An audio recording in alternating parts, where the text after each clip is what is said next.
само што признавте дека се занимавате со реваншизам пред целата македонска јавност. Преслушајте го говорот ваш, имате сигурно прилика, само што признавте дека се занимавате со реваншизам. Ја ќе ви кажам пример, конкретен пример. Се работи за Горан Јовановски од Тетово.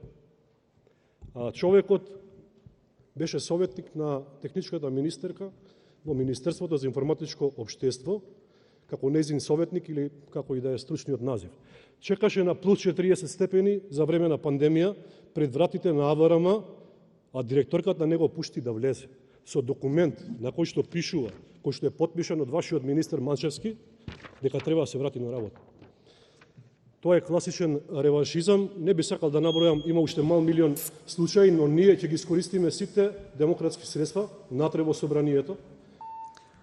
Разговарав веќе и со претседателот на Комисијата за заштита на слободите и граѓаните на слободите и правата на граѓаните и ќе ги покренеме сите демократски мерки за да го спречиме овој терор врз администрацијата. Благодарам.